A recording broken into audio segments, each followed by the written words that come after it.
Bienvenidos, hermanos. Yo me quito el cubrebocas y ustedes se lo ponen.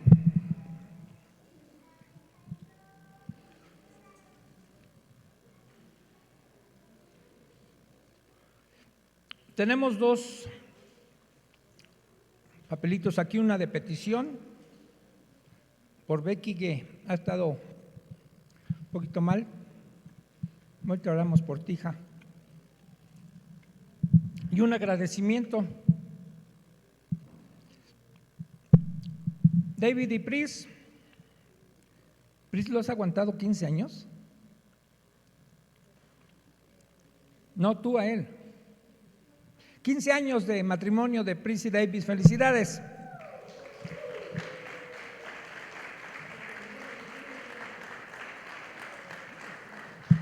Claro que sí, siempre va a ser motivo de agradecer a Dios que nos conceda años, ya sea de vida o de vida matrimonial o de muchas otras cosas. En este caso, nuestros hermanos cumplen 15 años de matrimonio. Acompáñame a orar y vamos a orar por Becky. Si alguien quiere acercarse a ella, ha estado delicada de salud, acérquense, oren también ahí por ella. Padre, te damos gracias en esta noche y extendemos nuestras manos hacia tu hija Becky, Señor, para que con tu poder y tu gracia y tu misericordia, tú toques su cuerpo, Señor, y traigas sanidad a su vida. Ella te ama, Señor, con todo su corazón y también tiene fe en ti, al igual que nosotros, y cumpliendo lo que dice tu palabra y amparados en tu promesa, Señor, oramos por los enfermos para que ellos sanen. Oramos por Becky, Señor, dale sanidad. En este mismo momento te lo rogamos, Señor, no por nosotros, es por los méritos de tu Hijo, Señor, que te lo pedimos. Y te pedimos por esta noche, por este estudio, que tú traigas a nuestras vidas entendimiento de lo que estamos estudiando, conocimiento de esto, pero sobre todo aplicación de estos principios a nuestras vidas. En el nombre de Jesús te lo rogamos. Amén. Capítulo 5 de Nehemías. Son pocos versículos, 19. Me voy a permitir leer de nuevo todo el capítulo para retomar el estudio a partir del versículo 6. Pero los hombres del pueblo y sus esposas protestaron contra sus compatriotas judíos, pues decían: si contamos a nuestros hijos y nuestras hijas en nuestra familia somos muchos y tenemos que pedir prestado el grano para poder comer y vivir. Otros decían: es tanta el hambre que padecemos que ya hemos hipotecado nuestras tierras, nuestras viñas y nuestras casas a cambio de alimentos. Otros se quejaban: hemos tenido que hipotecar nuestras tierras y nuestras viñas para pagar el tributo al rey. Aunque nuestro cuerpo es semejante al de nuestros hermanos y nuestros hijos son como sus hijos, nosotros hemos tenido que hacer de nuestros hijos y nuestras hijas esclavos al servicio de otros. Algunas ya lo son y no podemos rescatarlas porque nuestras tierras y nuestras viñas pertenecen a otros. Cuando escuché sus quejas me enojé mucho, pero reflexioné acerca de lo que iba a decir. Luego convoqué a los hombres importantes y a los oficiales del templo y les dije: ¿son capaces de exigir altos intereses de sus hermanos? Y también les dije: de acuerdo con nuestras posibilidades, nosotros rescatamos a nuestros hermanos judíos que habían sido vendidos como esclavos a otros pueblos. ¿Y ustedes se atreven a vender a sus propios hermanos entre nosotros mismos? Y como no supieron qué responder, prefirieron callar. Pero añadí: esto que están haciendo no está bien. Demuestren temor por nuestro Dios. Así no tendremos que avergonzarnos delante de nuestros enemigos de otros pueblos. Mis hermanos y yo también les hemos prestado dinero y grano para que ellos puedan sobrevivir. Dejemos de cobrarles intereses. Yo les ruego que hoy mismo les devuelvan sus tierras, sus viñas, sus olivares y sus casas, más la centésima parte del dinero, del grano, del vino y del aceite que les cobraron como intereses. Y ellos dijeron: así lo haremos, vamos a devolverles lo que les habíamos cobrado, no tendrán que pagarnos nada. Entonces reuní a los sacerdotes y los comprometí a cumplir lo que se había acordado. Luego sacudí mis vestiduras y les dije: así como yo he sacudido mis vestidos, que Dios sacuda de su casa a quien no cumpla con este acuerdo, que lo eche fuera. Y el pueblo dijo: amén. Y alabó al Señor y empezó a poner en práctica todo lo que habíamos acordado. Durante 12 años, desde el día en que el rey Artajerjes me nombró gobernador de la tierra de Judá, es decir, desde el año 20 de su reinado hasta el año 32, ni mis hermanos ni yo nos alimentamos con las contribuciones que yo recibía como gobernador. En cambio, los gobernadores anteriores a mí abrumaban al pueblo y les cobraban 40 monedas de plata por el pan y el vino que les vendían. Aún sus mismos criados se creían superiores y se aprovechaban del pueblo. Pero yo no me porté así por mi temor a Dios. Como parte del pueblo, a mí y a mis criados nos tocó restaurar un tramo de la muralla, aun cuando yo no había comprado tierras. A mi mesa se sentaban 150 judíos y oficiales, más otros que venían de las naciones vecinas. Cada día se mataba un buey y 6 ovejas engordadas. A mí me preparaban aves para comer y cada 10 días se servía vino en abundancia. Sin embargo, nunca exigí que eso se pagara con las contribuciones a que tenía derecho como gobernador, porque la pobreza del pueblo era extrema. Dios mío, te ruego que no te olvides de mí ni de todo lo que he hecho por este pueblo. Bien, hace 8 días avanzamos hasta el versículo 5. De los que vinieron y de los que estuvieron en línea, ¿quién me quiere dar rápido un resumen de lo que vimos hace 8 días?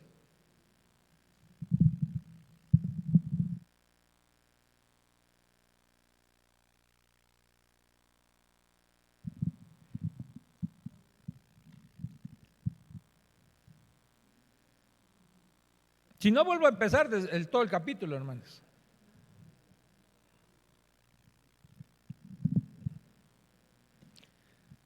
Luego dicen que es frustrante para los que nos paramos aquí, que a los 8 días no recuerden nada.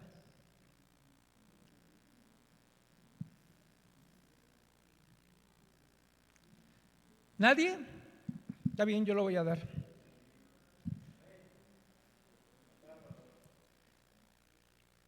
Allá, Aarón, por favor.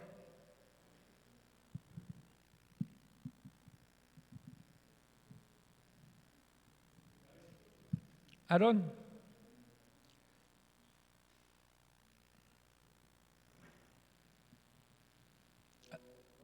¿No hay del otro micrófono?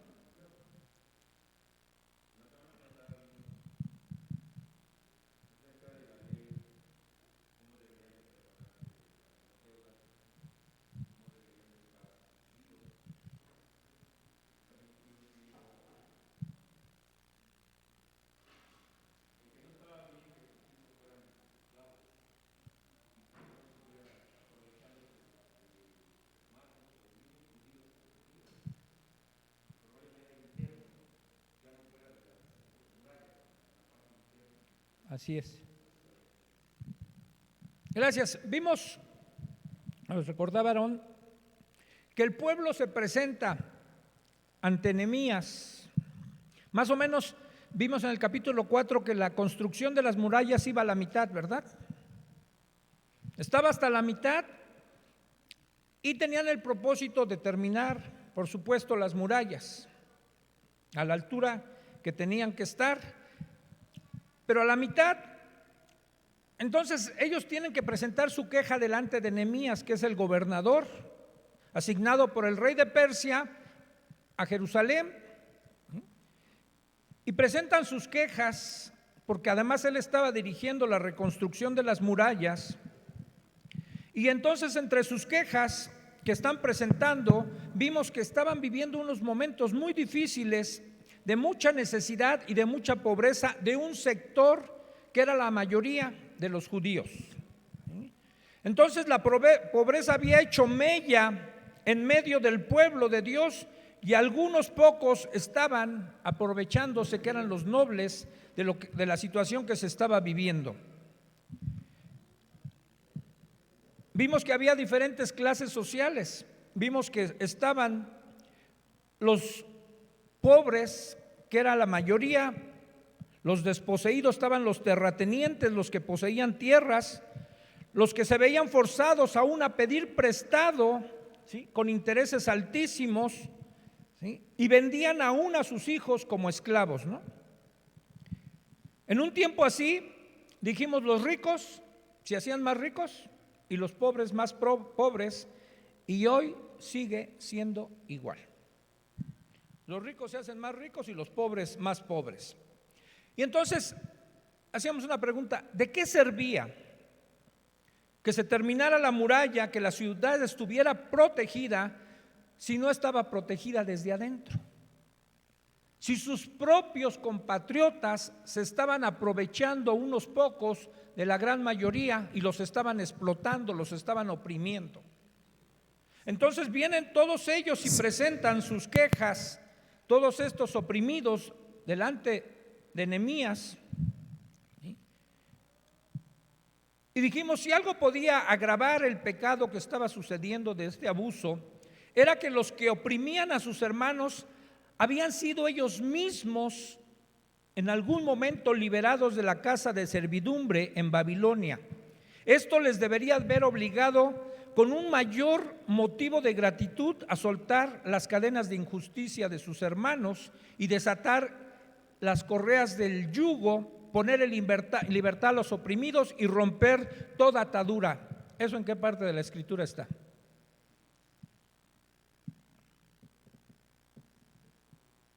A ver, ¿verdad? Los pesqué. Les repito, tenían que soltar las cadenas de injusticia y desatar las correas del yugo, poner en libertad a los oprimidos y romper toda atadura. Isaías, muy bien, Abby. ¿Isaías qué? Muy mal, Abby. Le atinaste al libro, pero no a los capítulos.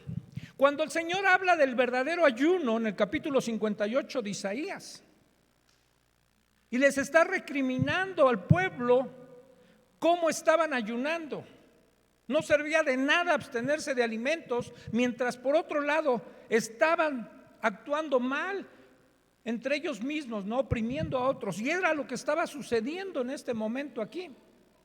Había mucha opresión, mucho abuso, mucha usura de parte de unos cuantos para sus compatriotas. Y entonces bajo esa circunstancia es que se presentan estas quejas. Y decíamos, y lo irónico para los israelitas era que al menos cuando estaban exiliados, las familias se mantenían completas. Aquí unos tenían que vender a sus hijas, a sus hijos, y las familias se fragmentaron. Por allá estaba un hijo ya vendido como esclavo, por allá otra hija, ¿sí?, y las familias estaban así. Hasta ahí nos quedamos. Antes de continuar, ¿hay alguna pregunta, algún comentario, alguna tarea que les dejé? Les dejé tarea. ¿Alguien hizo su tarea? ¿Sí? ¿Gabo, la hiciste? La tarea era, les voy a recordar, si en verdad estuvo Nehemías 12 años, que fue el permiso que le pidió al rey Artajerjes cuando le pidió regresar a Jerusalén. Ustedes se acuerdan cuando se presenta en el primer capítulo y el rey le dice, ¿por qué estás triste, no? Y él dice, pues ¿cómo no voy a estar triste si mi ciudad está en ruinas y mi pueblo y nada? Entonces le pide chance de ir allá y se va. Pero eran 12 años, de acuerdo al versículo creo 14 que viene aquí, cuando dice que en el año 20 del rey Artajerjes hasta el año 32, ¿sí?, sucedió algo, pero fueron 12 años los que duró Nehemías ahí en Jerusalén. Y entonces yo les hacía la pregunta, ¿por qué duró tanto? Si dice la Escritura que en 52 días se construyeron las murallas, ¿no? El récord Guinness. Y entonces la tarea era investigar si verdaderamente Nehemías duró 12 años en Jerusalén o no duró 12 años. Entonces,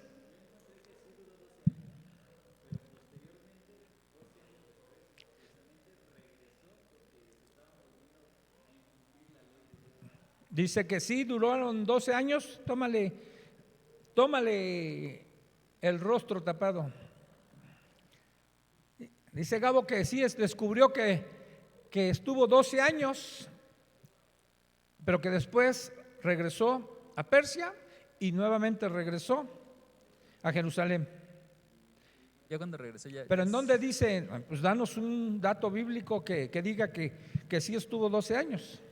Pues ahí adelante de ese versículo, es que ya no me acuerdo del número del versículo, pero aquí mismo dice que estuvo 14. En el 14, ajá, exacto.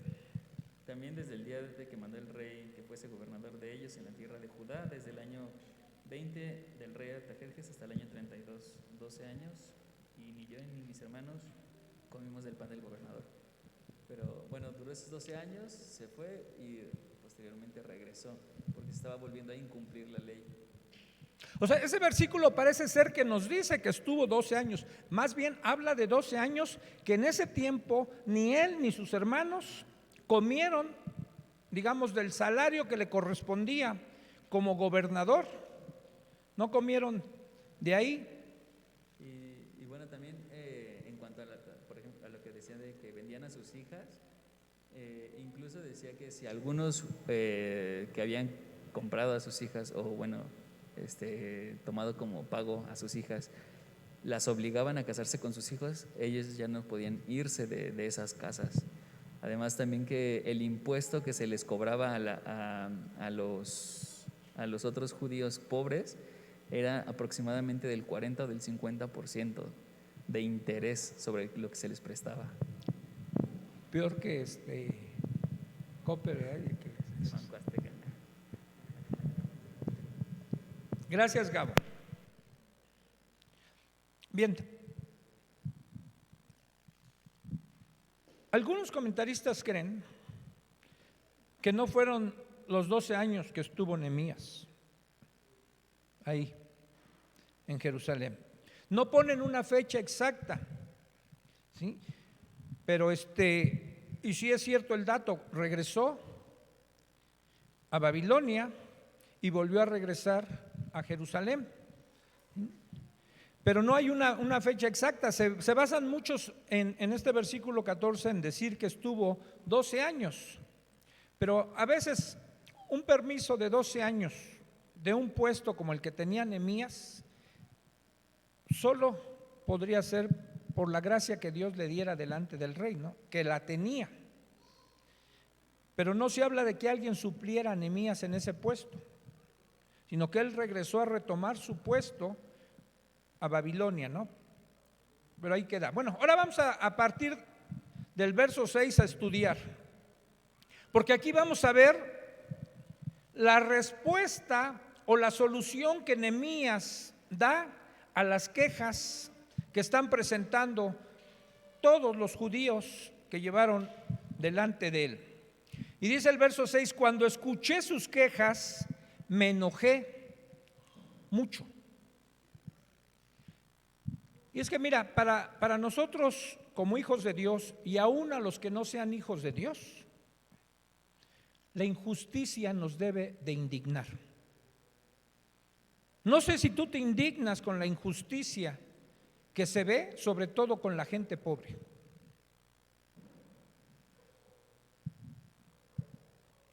No sé si ya se arregló el problema de la hermana Adi, es Adi, ¿verdad?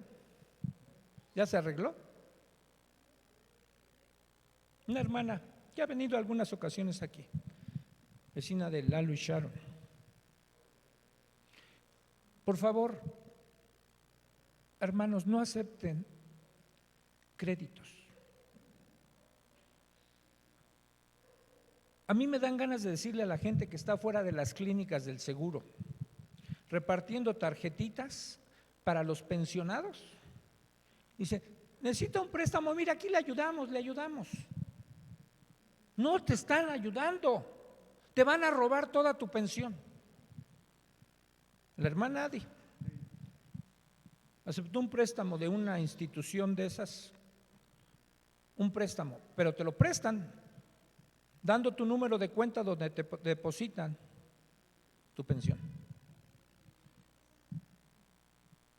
su deuda ya se fue hasta allá. Prácticamente en el momento que le depositan su pensión se la roban toda, se la jalan toda. Y se vuelve una deuda impagable. Y lo poco que pidió prestado ya lo ha de haber pagado con creces y no tiene derecho a tomar ni un quinto de su pensión. Porque así actúan estos usureros, sin escrúpulos. Y lo peor, hay gente que trabaja para ellos así. Yo creo que nosotros no deberíamos aceptar un empleo así, hermanos. No podríamos estar con la conciencia tranquila de saber que nos estamos prestando en un trabajo donde están robándole a los pobres. Y Nehemías, cuando escuchó todo lo que estaba pasando, ¿sí?, cómo estaban sufriendo los pobres al grado de vender a sus propios hijos, ya sea para pagar los intereses que el rey pedía o para al menos vivir, subsistir ellos y tener comida, cae en un enojo, digamos, en un celo santo, en una molestia santa. Aquí a lo mejor sí se puede aplicar el versículo: airaos, pero no pequéis. Se llenó de molestia, de coraje ante esa situación que le presentaron sus hermanos, pero a lo mejor él no conocía todavía ese versículo que después escribió Pablo: airaos, pero no pequéis. Pero ya sabía el principio, y a lo mejor conocía de Moisés, de la mansedumbre de Moisés, y dijo: tranquilo, Nehemías. Se dijo a sí mismo, ¿no? Tranquilo, Nehemías. No puedes actuar bajo el enojo, bajo esa molestia. Tienes que pensar bien cómo vas a llegar al corazón de esos que están abusando, porque también son mis hermanos, son judíos. Y ellos también conocen la ley. Y voy a recurrir a los mandatos de Dios para hacerles notar que están mal. Y fíjate cómo actuó Nehemías. Dice: reflexioné acerca de lo que iba a decir. Y esto, hermanos, deberíamos hacerlos todos. Deberíamos siempre detenernos, reflexionar, a ver qué es lo que va a salir de nuestros labios.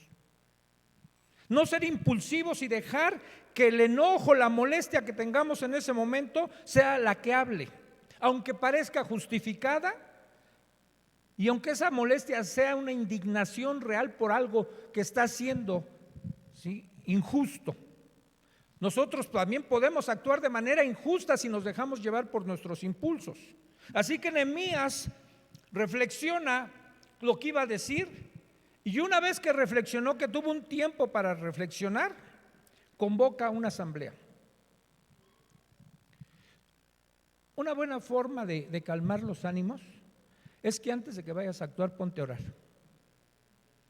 Dobla tus rodillas, busca a Dios en oración, y te aseguro que así las cosas se van a calmar más, y vas a acertar quizás en decir lo que tienes que decir, porque lo tienes que decir. No se trata de quedarse callado ante esas cosas, sino de decirlo una vez que ya meditamos. Entonces convoca a todos los hombres importantes a una asamblea, convoca a los oficiales del templo, y entonces viene ya su amonestación o la aplicación que trata de dar al problema. Les dice: ¿son capaces de exigir altos intereses de sus hermanos? Yo espero que aquí entre nosotros, bueno, nos podemos prestar dinero, pero no podemos cobrar ningún interés, ni un quinto de interés, hermanos. Si tú le haces un préstamo a un hermano, más yo a veces así lo he dicho: hazle el préstamo con alas. No esperes que te lo regrese. Si no, mejor no le prestes. Si al rato te vas a estar peleando y exigiéndole que te pague. Pero si le prestas, no le exijas ningún interés. Ha sido triste, hemos tenido que hablar con algunas personas donde les exigieron pagarés, exigieron ciertas cosas, hermanos. Y después terminan peleados. Y entonces les está recriminando. ¿Son capaces de exigir altos intereses de sus hermanos? Casi le está diciendo, no es correcto sacar provecho del infortunio de tu hermano.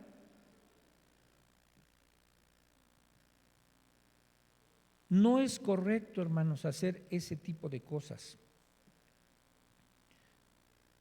Y también les agregó, de acuerdo con nuestras posibilidades, nosotros vamos a rescatar a nuestros hermanos judíos que habían sido vendidos como esclavos a otros pueblos.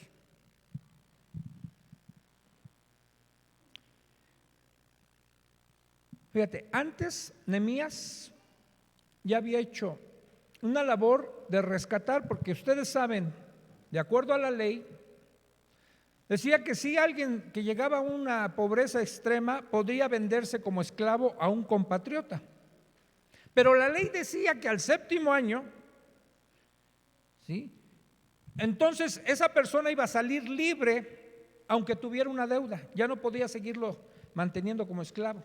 Lo ibas a liberar, ¿sí?, y entonces volvía otra vez a sus tierras, le entregaba sus tierras o lo que hubiera empeñado, todo, y le daba su libertad. Y entonces Nehemías se dio a la labor de estar rescatando a gente, hermanos suyos que se habían vendido como esclavos, y ellos los rescataron a todos ellos. Y después les hace la recriminación: y ustedes, nosotros los rescatamos y ustedes se atreven a vender a sus propios hermanos entre nosotros mismos. Fíjense cómo estaba de grave la situación. Y se está dirigiendo a un sector del pueblo de Dios, a los nobles o a los ricos, que eran los adinerados y eran los opresores. En esa asamblea él está recriminando todo ese proceder, pero además empieza a conminarlos a que cambien su actitud. Fíjense cómo les dice: una vez que no supieron responder qué decir, les dijo Nehemías, verso 9: esto que están haciendo no está bien. No les echó una perorata, simplemente les dijo: eso no está bien. ¿Y sabes por qué la gente puede caer en eso?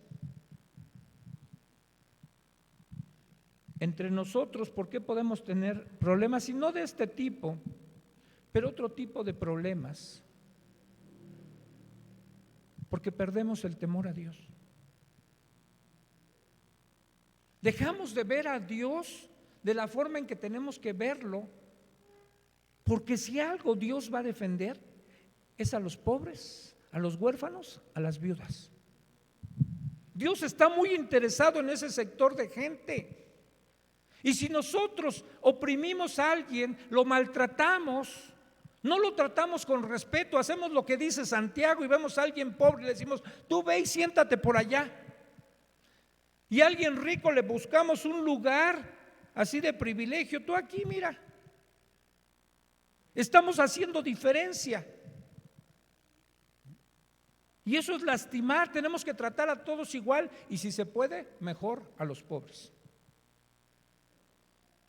Es por los que deberíamos de preocuparnos más.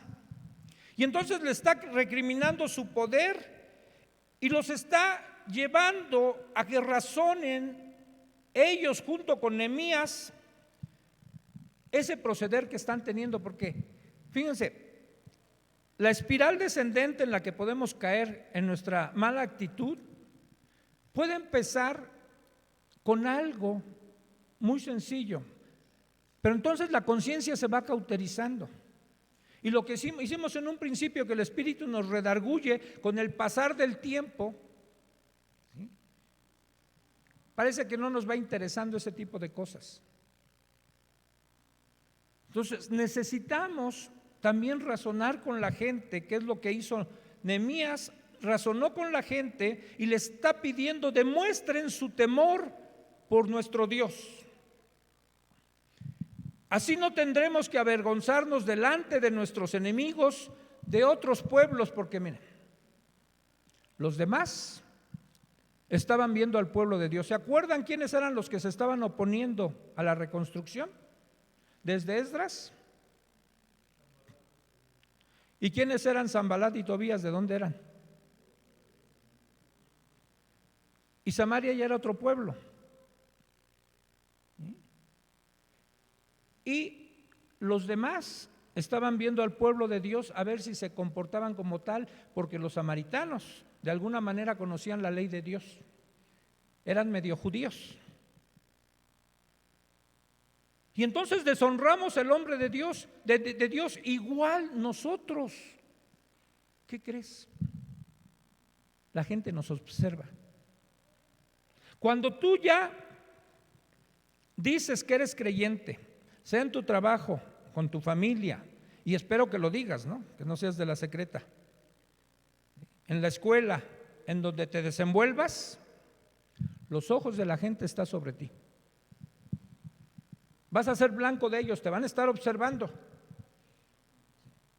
En donde estés, a ver cómo te comportas. No puedes hablar igual que el resto de la gente. No puedes hablar con groserías. No puedes sentirte bien si otros están, por ejemplo, diciendo un chiste grosero y tú también te carcajeas. Menos puedes permitir que hagan un chiste de Jesús, de Dios. Te debes de indignar. Porque los demás lo están viendo. Y espero que algún día alguien te pueda decir, en tu trabajo, en tu escuela, en donde estés, en el equipo que juegues, donde sea: oiga, ¿usted qué es? Pues le dices: hombre, ¿no?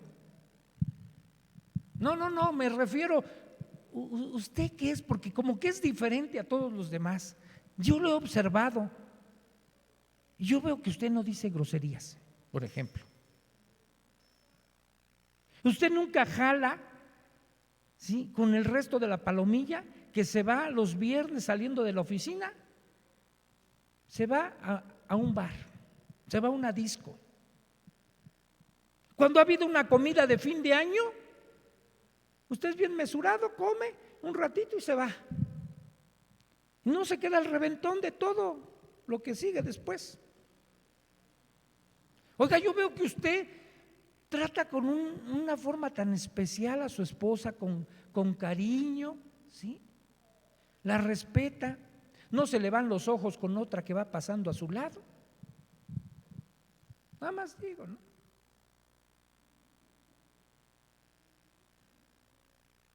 Yo el otro día lo observé, que en el mercado o tu marchante dice: oiga, usted me devolvió un dinero que le di de más. No dice: ay, la bendición de Dios, no, y se lo guarda.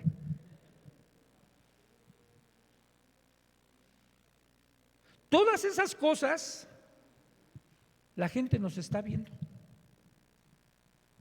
¿Y qué crees?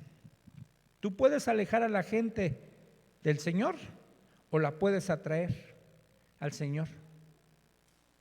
Solo con tu puro testimonio, sin necesidad de predicar, de cómo te comportas. Y les está diciendo: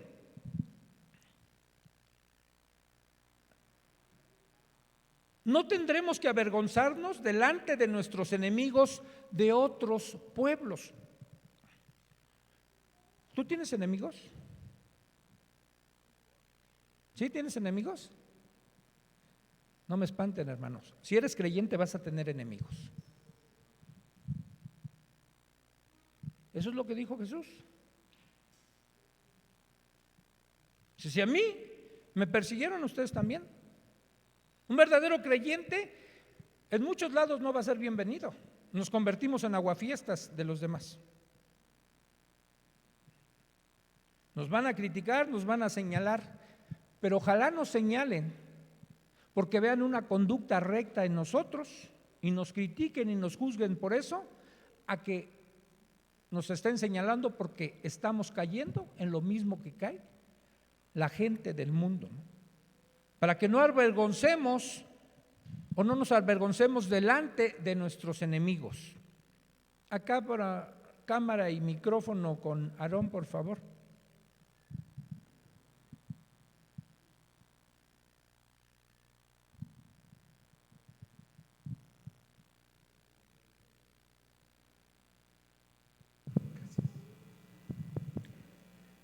Respecto al comentario de que la gente te observa y te señala la conducta que no es propia, es un buen momento para evangelizarlos, porque eso quiere decir que ellos también se dan cuenta lo que están haciendo mal y cómo deberíamos comportarnos nosotros.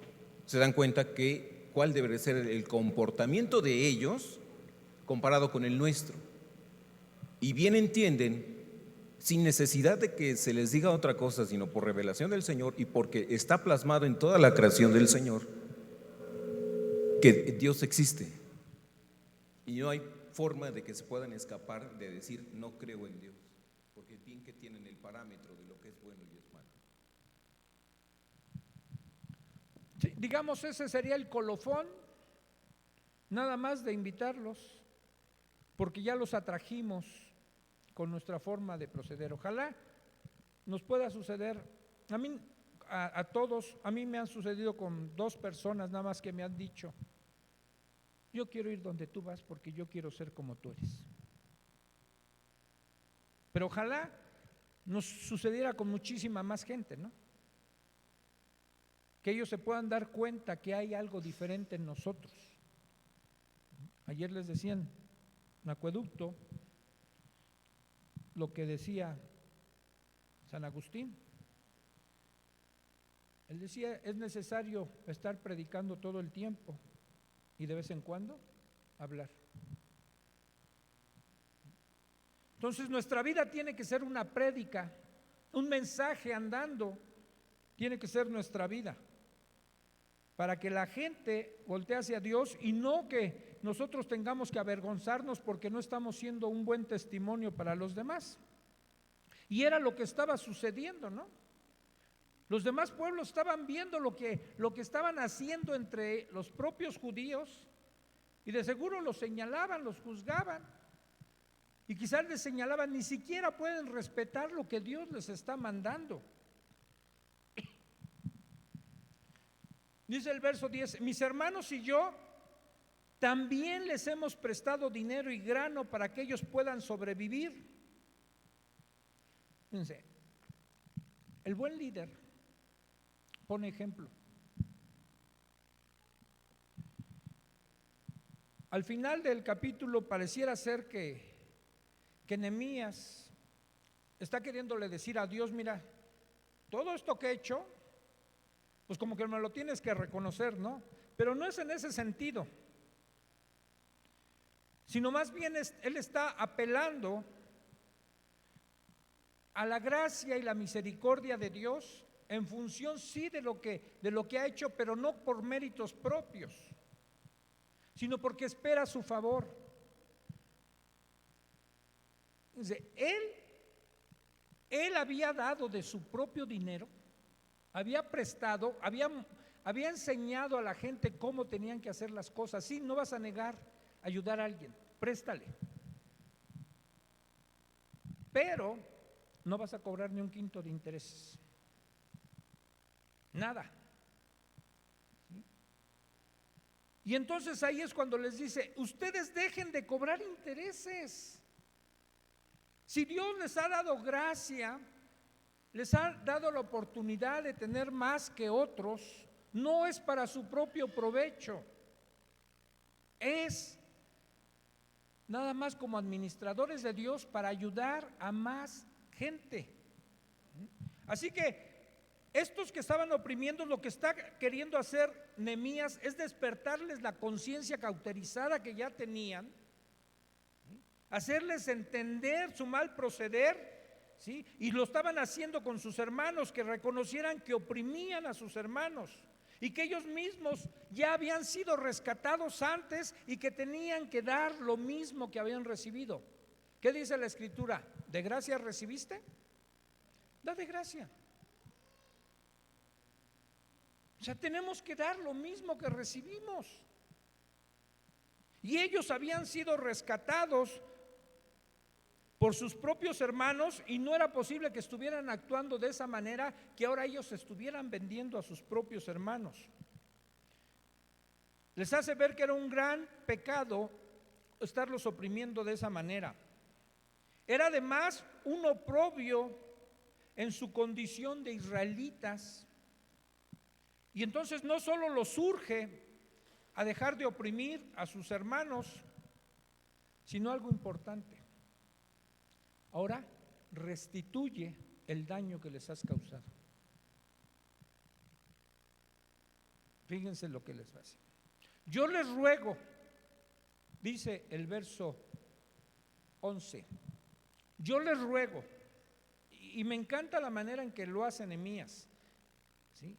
Hace una súplica, hace un ruego en lugar de dar una orden. Dice, yo les ruego que hoy mismo les devuelvan sus tierras, sus viñas, sus olivares y sus casas. Dénselo. Pero como les han cobrado muchos intereses, ¿saben qué? También restituyan. Más la centésima parte del dinero, del grano, del vino y del aceite que les cobraron como intereses. No se lo queden. Devuelvan todo eso que no les pertenece, que no es de ustedes.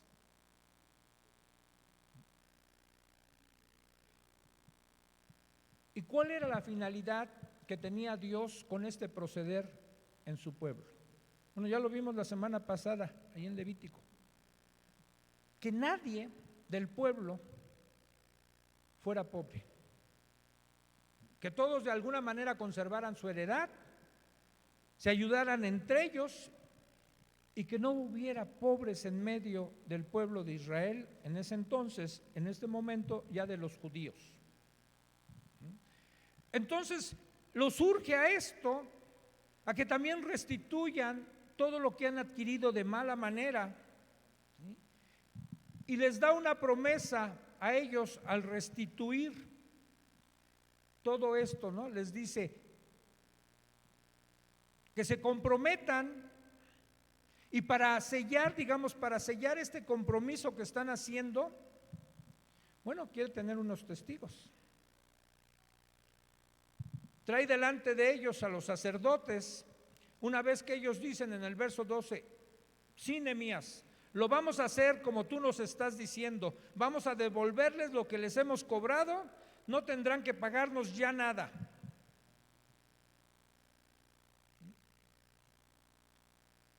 Y trae a los que se supone que eran los representantes del pueblo delante de Dios, y de Dios trayendo las cosas para el pueblo, a los sacerdotes. Y delante de ellos, ¿sí?, les dice que los comprometió a cumplir lo que habían acordado, y toma una actitud que la vemos en algunas otras partes de la Biblia. Sacudió sus vestidos. ¿Alguien sabe lo que implica sacudir los vestidos delante de la gente? Había otras costumbres, también alguien se quitaba la chancla, ¿no? Pero aquí, ¿qué significaba sacudir sus vestiduras?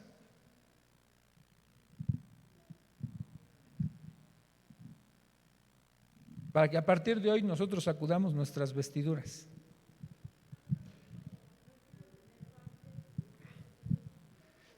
No quiero tener parte con ustedes.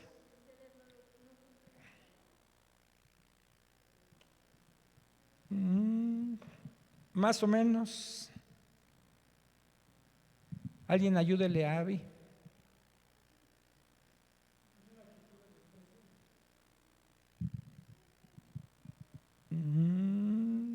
Más o menos. Alguien ayúdele a Juan.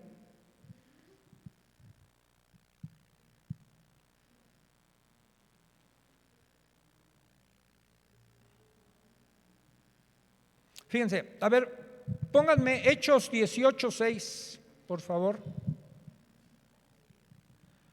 Porque Pablo toma una actitud similar también.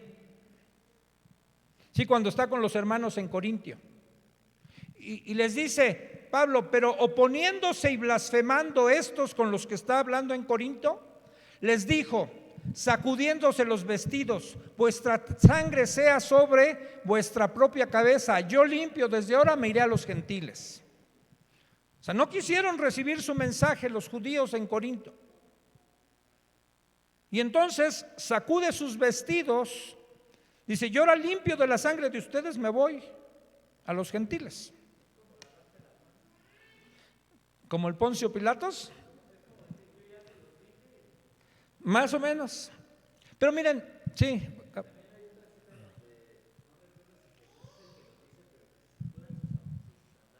Sí, les dice, en un lugar donde no los reciban, cuando los envía a predicar, a sanar enfermos, dice, donde no los reciban, sacudan sus vestidos de ahí y salgan.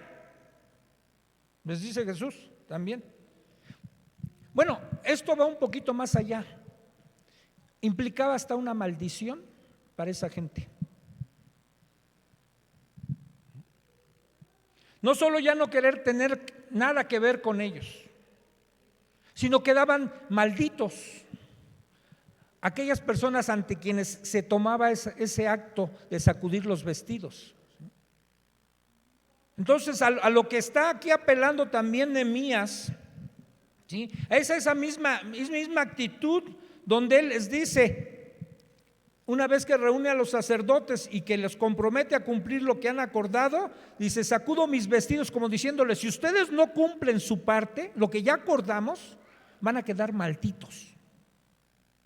Es una expresión muy fuerte, es una actitud que se toma, ¿no? ¿Y creen que Dios puede maldecir? No, si Dios nada más bendice, ¿verdad? No, también maldice. Y entonces hay un compromiso muy fuerte cuando Nehemías los confronta de esta manera, ¿sí? Y es para volverlos a hacer entrar en razón de lo que está en juego. No es la reputación de Nehemías, es la de Dios. Ellos le están fallando a Dios, están rompiendo los mandatos de Dios, lo que Dios les ha ordenado hacer, de cómo se deben comportar entre ellos. Cuando damos un brinco al Nuevo Testamento, ¿sí?, podemos encontrar en los primeros capítulos del libro de Hechos, dice que todos tenían todas las cosas en común. Comían el pan con sencillez de corazón en las casas y nadie tenía necesidad de nada. Llegaban al grado, dice, de vender sus propiedades y llegaban y ponían todo el dinero a los pies de los apóstoles. Y se repartía de una manera equitativa, de modo que a nadie le hacía nada, falta nada. Pablo dice en sus cartas, dice, el que recogió mucho, no le sobró. Y el que poco, no le faltó. Hablando de esa equidad que debe de haber entre el pueblo de Dios. Yo sé que estamos lejos, muy lejos de lo que vivió la iglesia primitiva. Porque probablemente si hoy hiciéramos una convocatoria y dijéramos, hermanos, ¿qué les parece si todos vendemos nuestras casas, nuestros departamentos, nuestros carros, para que todos lo tengamos todo en común y a cada quien se le dé de acuerdo a sus necesidades? Creo que no saldría ningún amén.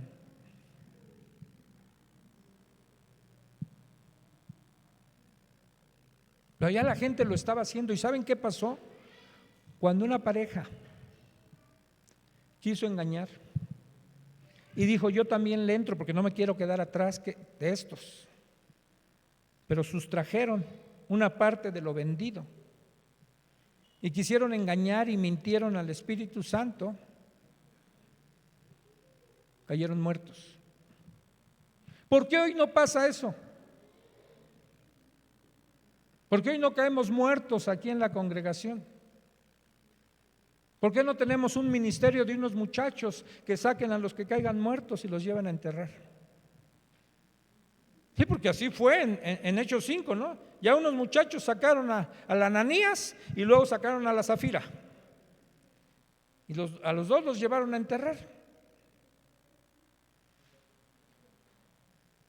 Y a lo mejor nos está sucediendo lo que le sucedió un día. No quiero errar qué papa fue, pero fue de los primeros papas, que un día trajo a un santo hombre de Dios y el papa le dijo así, con una mesa llena de monedas de oro, y le dijo el papa: mira, ¿cómo ves? Nosotros ya no podemos decir como Pedro, no tengo oro ni plata. Dice, porque mira todo lo que tenemos. Y entonces este hombre le dijo: sí, pero tampoco puedes decir como Pedro, levántate y anda, porque ya no tienes ese poder. Tendrás el dinero, pero no tienes el poder. Y saben, hermanos, nosotros tenemos nuestras casas, nuestras propiedades, lo nuestro, pero ya no estamos viendo los milagros que se vio en la iglesia del primer siglo. Ya no vemos lo que a veces cantamos. Y los ciegos verán, y los cojos saltarán, el mudo hablará.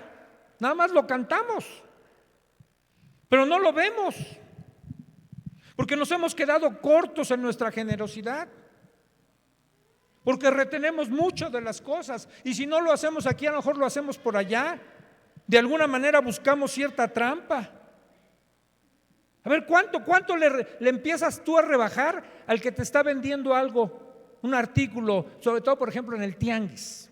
Porque ahí vas a un establecimiento bien, pues no le vas a bajar, ¿verdad? Vas a Liverpool, no vas a decir, oigan, ¿cuánto me deja esto?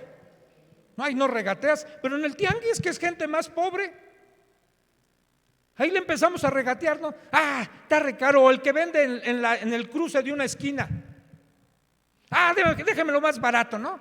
No le doy tanto. Le empiezas a regatear. Y Dios no quiere eso. Y entonces hoy nos están presentando los milagros en medio de nosotros que se veían antes, porque también nuestro corazón no está así tan dispuesto.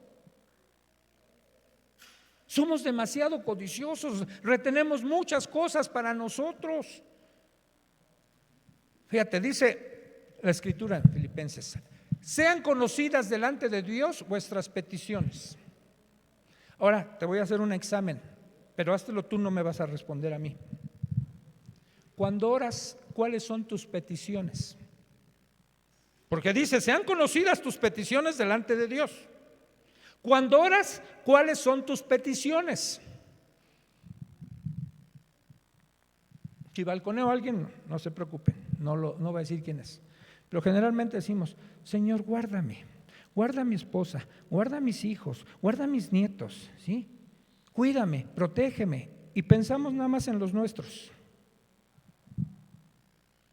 Y no extendemos un poquito nuestra oración para más gente. Y Dios quiere arrancar ese corazón egoísta de nosotros. Quiere que estemos pensando más en la gente. ¿Cuántos incluimos en nuestras oraciones a Debbie y a Rebe? A Pepe. Y hace 8 días mencioné algo de él. ¿Cuántos incluimos en nuestras ofrendas a estos hermanos que están en una misión? ¿Cuántos? No, primero mis necesidades. Y lo mismo en la oración, primero mis peticiones. Entonces, esas actitudes que nosotros estamos asumiendo, fíjense, se van a copiar. ¿Saben quién las van a copiar? Nuestros hijos. Tú y yo somos modelos para ellos. Y de lo generoso que podamos ser o no ser, te apuesto que ellos van a repetir el cuadro. Te lo aseguro.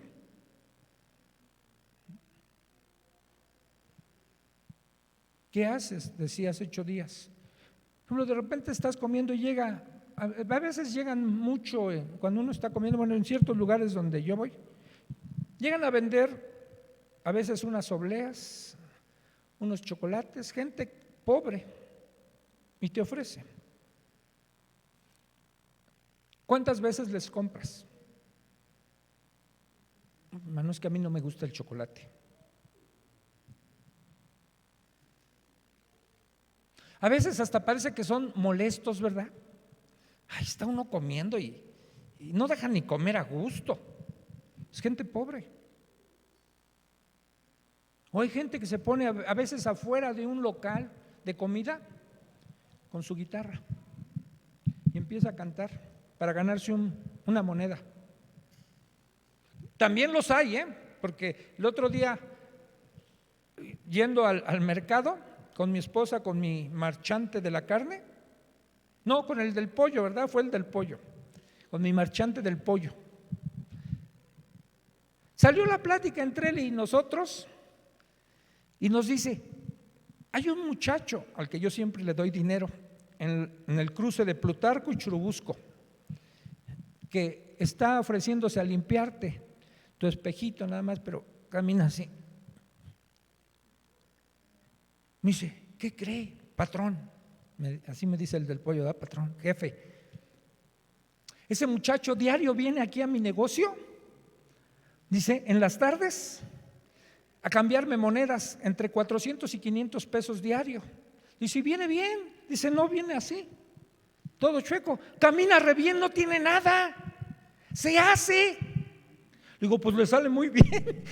Digo, le actúa bien porque le hace bien a la chuequez, ¿no? También los hay, hermanos, pero eso que no quede en ti. A lo mejor ahora que ya lo sé, ya no lo voy a hacer. Así me pasó en uno en Polanco también. Se paraba en la esquina de Horacio y Molière, donde está el Palacio de Hierro. Su silla de ruedas se pasaba entre todos los carros. ¿Qué creen? Llegaba en una camioneta, bajaba su silla de ruedas, se sentaba en ella y se ponía todo el día a mendigar. Y no mendigaba, era un mendigo. No estaba malo, tenía una camioneta y diario estaba ahí hasta que lo cacharon. Y alguien le gritó y le dijo sus verdades ahí. Cambió de esquina nada más. No sé a qué esquina se fue. También los hay. Pero mira, si tú no sabes, que queden ellos. No por esto que te digo ya no les des. Y vayas a sospechar. ¿Y qué tal si me está engañando? Tú, dale. Sí, Dani.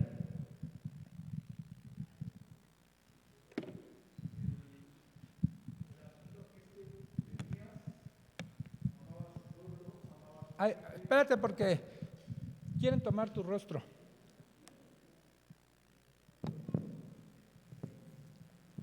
El asunto es que Nehemías amaba a su pueblo, amaba a su gente, amaba a su nación y dejó la labor que tenía en el palacio y los privilegios que ahí podría tener como complemento de su trabajo por amor.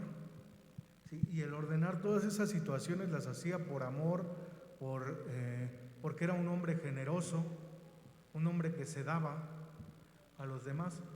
Y ahorita recordé la historia que Pablo platica en 2 de Corintios 8:1, ¿sí? Donde el pueblo de Tesalónica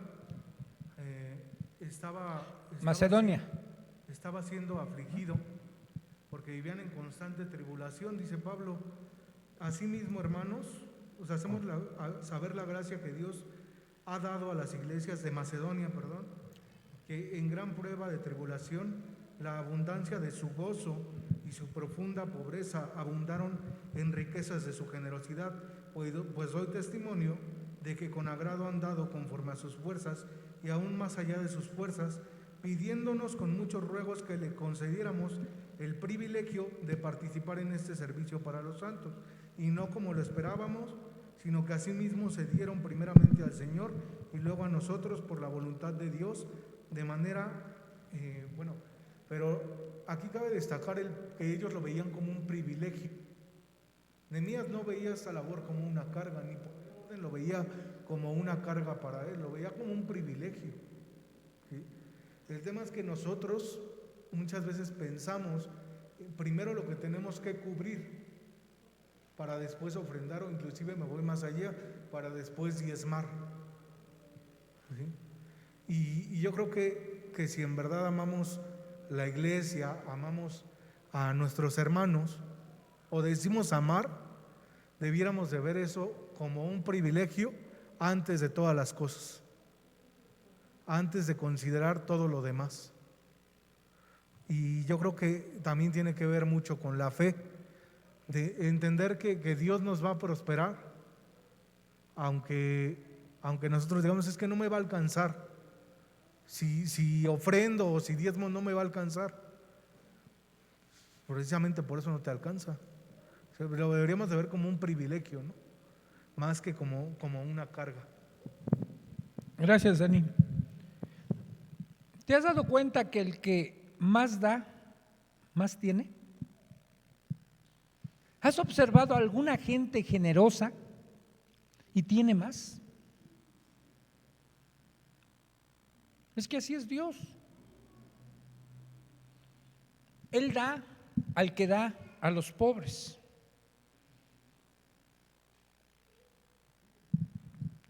El papá de mi jefe, del que fue mi jefe, se ganó 3 veces la lotería. Y hubo gente que dijo: ¿cómo si él ya tiene un chorro de lana? Es que era bien generoso. Cada quien da de acuerdo a su bolsillo, ¿no? Él daba billetes de a 500 pesos a las gentes en las esquinas, a los pobres. El día, creo esto ya se los conté una vez, un día le chocaron su carro, no me acuerdo si era un Mercedes-Benz o un BMW, y su chofer bajó a echar bronca para que le pagaran. Y entonces don Joaquín decía: Gustavo, espéreme señor, ahorita, Gustavo, ahorita señor. Y él se enojó: Gustavo, ¿qué pasó señor? Súbete, vámonos. Pero señor, su coche, vámonos. Dice: ¿no ves al pobre señor? Ve el carro que trae, no tiene dinero para pagar, vámonos, después lo arreglo. Un BMW o un Mercedes-Benz. Pues nosotros traemos nuestra carcacha y ya casi nos agarramos a golpes con el que nos pegó.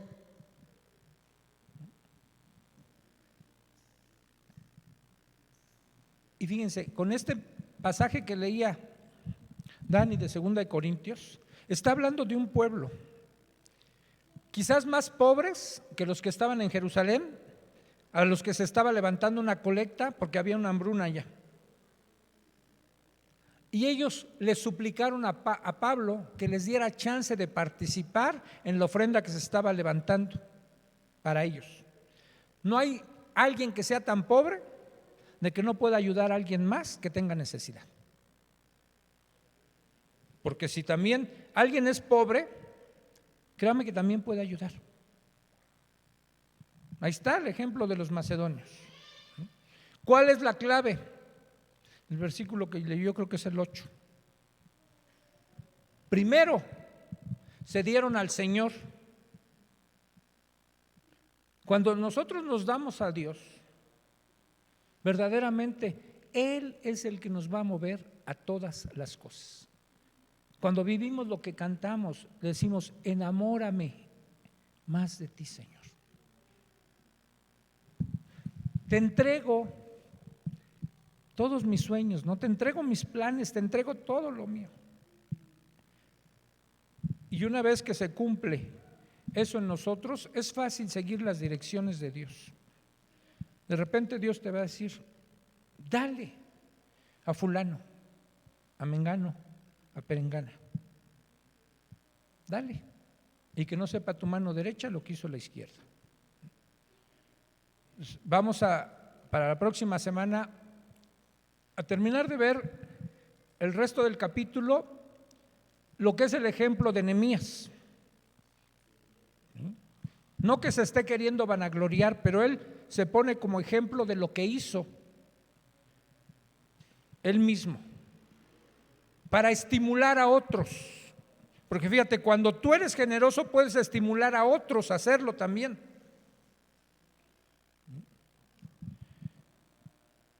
No voy muy de acuerdo a veces en esas cosas, pero a veces es necesario. Nosotros no llegamos a decir los pastores lo que damos, lo que nos quitan automáticamente para diferentes rubros, pero a veces es necesario a lo mejor que lo digamos, porque a lo mejor ustedes creen, los pastores nunca pasan a dejar ofrendas, los han visto, nunca pasan. ¿O sí han visto pasar a los pastores a dejar una ofrenda? Bueno, yo a veces paso, pero porque traigo la que me manda mi sobrina. Pero es que automáticamente ya nos quitan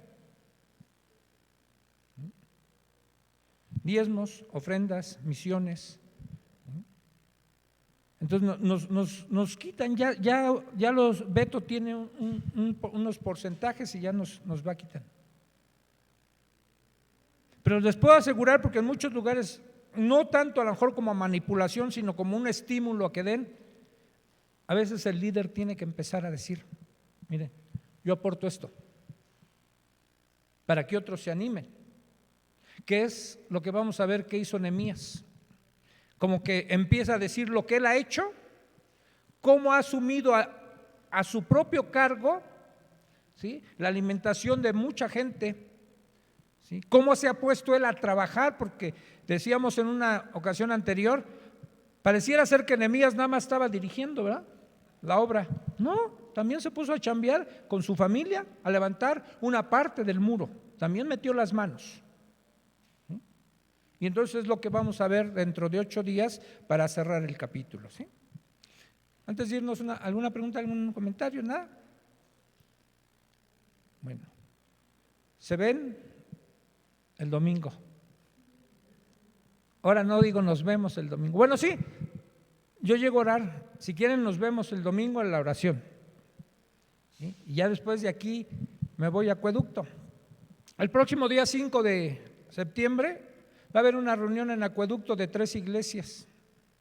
Me voy a llevar a algunos de la alabanza, ¿verdad, Johnny? Nos vamos a ir para allá, ¿sí? Y si alguien más quiere ir, pues lo invitamos ese día a Acueducto. Entonces, si ven falla la alabanza ese día, es que me llevé a los músicos de aquí, 5. ¿Me acompañan a orar?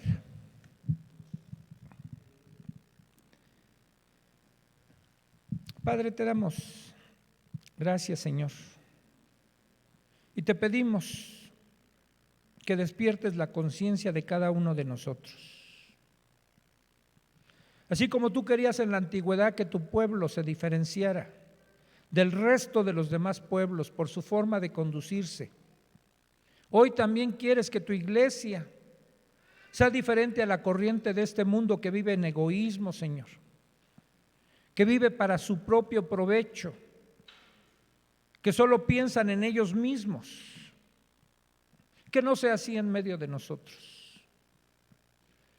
Que nos des corazones generosos, desprendidos, que podamos tener compasión, empatía con los necesitados, Señor. Y que a final de cuentas podamos despojarnos no de lo nuestro, porque no es nuestro, sino de lo tuyo, y tú nos indiques a quién dar, cómo dar, cuándo dar, cuánto dar. Para que también en medio de nosotros, sobre todo en esta congregación, no haya necesitados, Dios. Que no oprimamos a nadie, que al contrario soltemos esas cadenas de opresión. Estamos para amarnos, para estimularnos a las buenas obras también. Gracias, Señor, te damos, porque sabemos que vas a cumplir tus propósitos en cada uno de nosotros. En el nombre de Jesús. Amén. Si alguien trajo sus diezmos y ofrendas, hermanos, aquí están los cestos.